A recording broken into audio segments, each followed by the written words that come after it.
बिस्मिल्लाहिर्रहमानिर्रहीम अस्सलाम वालेकुम रहमतुल्लाह। एक तरफ पाकिस्तान और अफ़गानिस्तान की जंग, दूसरी जानब इसराइल और इंडिया का इत्तेहाद और उनकी जानब से ग्रेटर इसराइल और ग्रेटर इंडिया का मंसूबा लॉन्च होना पूरी दुनिया के अंदर इसने हलचल मचा दी है। ये ना सिर्फ आलम इस्लाम के लिए, इस्लामी ममालिक के लिए एक ख़तरे की घंटी बजा दी गई है, बल्कि पाकिस्तान के लिए भी ये अलार्मिंग सिचुएशन पैदा हो चुकी है। बहुत अलार्मिंग है। इस क्रिटिकल सिचुएशन के अंदर बर वक्त फ़ैसले करना बड़ा ज़रूरी हो गया, क्योंकि अगर बर वक्त फ़ैसले ना किए गए तो बड़ी देर हो सकती है।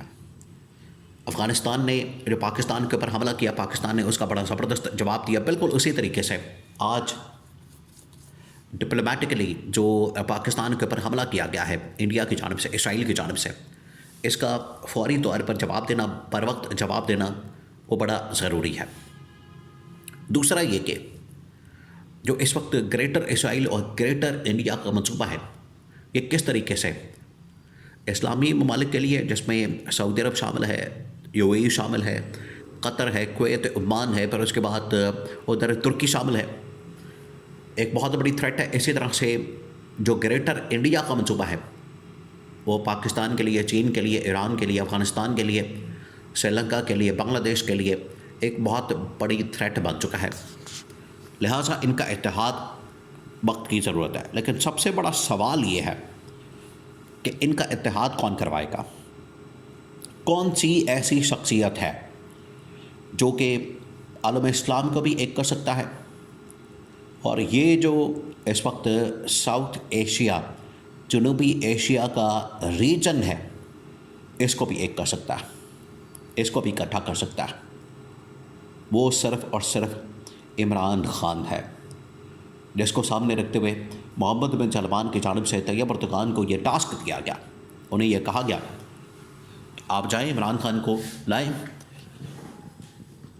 इमरान ख़ान की रिहाई के ऊपर अमल दरामद करवाएं, और इमरान ख़ान ही इस पूरे मामले को लीड करे, डील करे, और इमरान ख़ान ही ये जो इस वक्त यहूदी, सहूनी, सलीबी और हिंदुत्व ताकतें आपस में मिल चुकी हैं, इनका मुकाबला कर सके। अब मामला क्या है? सीन जो बनने जा रहा है वो बड़ा ख़तरनाक है। ये पूरा सीन जो बनने जा रहा है, पहले आप इसको समझें। इसमें फिर लीडरशिप का रोल देखिए। पूरी दुनिया के अंदर लीडरशिप बड़ी अहमियत की हामिल होती है, बहुत अहम होती है। जब भी कोई बड़ा मसला दरपेश हो, जब भी कोई क्राइसिस, बहरान दरपेश हो, तो लीडरशिप काम आती है। इसकी एक बड़ी एग्जांपल आप इस तरीके से समझ सकते हैं कि जब पाकिस्तान में, बल्कि पूरी दुनिया के अंदर कोरोना आया, तो पाकिस्तान में इमरान ख़ान ने जिस तरीके से इस कोरोना का मुकाबला करने के लिए बड़े ज़बरदस्त अंदाज में स्मार्ट लॉकडाउन का आइडिया दिया, ये दुनिया में किसी जगह नहीं हुआ।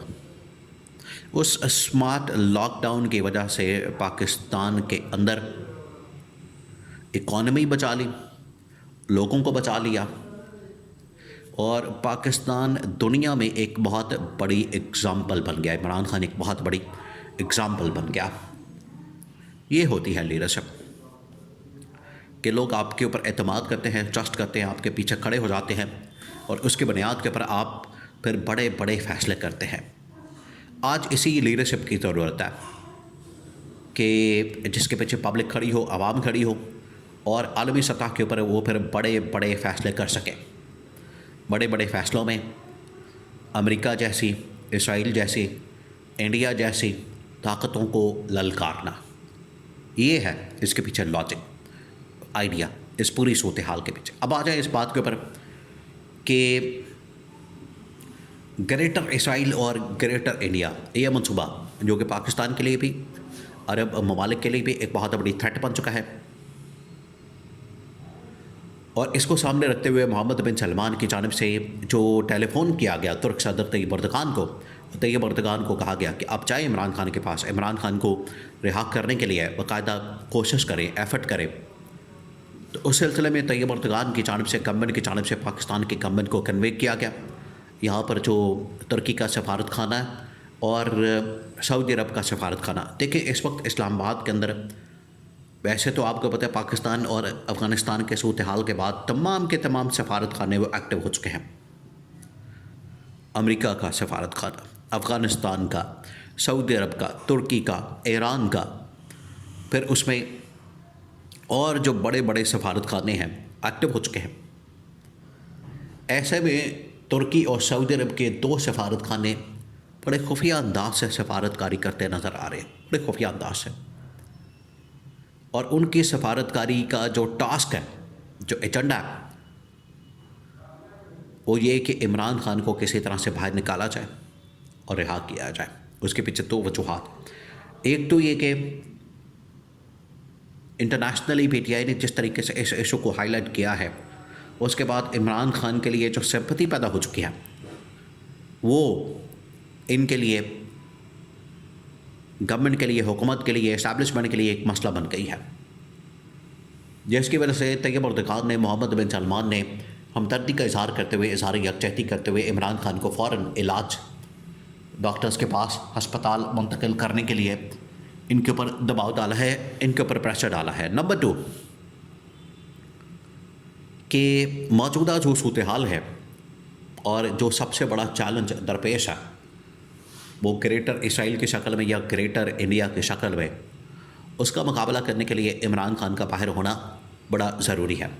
क्योंकि इमरान खान ही आके बाहर ये दुनिया को बता सकता है कि ग्रेटर इसराइल और ग्रेटर इंडिया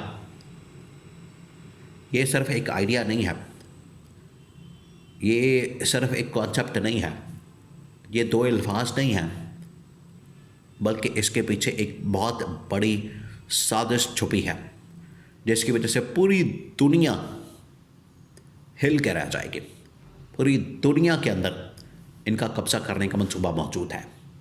ये 2-3 बड़ी ताकतों का, यहूदी, सहूनी, सलीबी और हिंदुत्व ताकतों का जो मंसूबा है वो इसके पीछे कारफर है, ग्रेटर इंडिया के पीछे और ग्रेटर इसराइल के पीछे।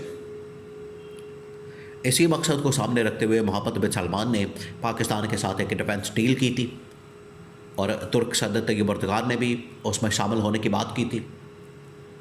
ये तो डिफेंस डील अपनी जगह पर मौजूद है, पाकिस्तान की फ़ौज लड़ देगी, मुकाबला करेगी, लेकिन लड़ाई फ़ौज की या जंग जो होती है वो तो 1 दिन 2 दिन ज़्यादा से ज़्यादा चलती है। बाद में डिप्लोमेटिकली, पॉलिटिकली आपने सारी चीज़ों को टेबल के ऊपर डील करना है, टेबल के ऊपर आपने नेगोशिएट करना है, टेबल के ऊपर आपने टेबल टॉक करनी है, फाइट करनी है, लड़ाई करनी है। उसके लिए इमरान खान से बेहतर चॉइस कोई नहीं हो सकता।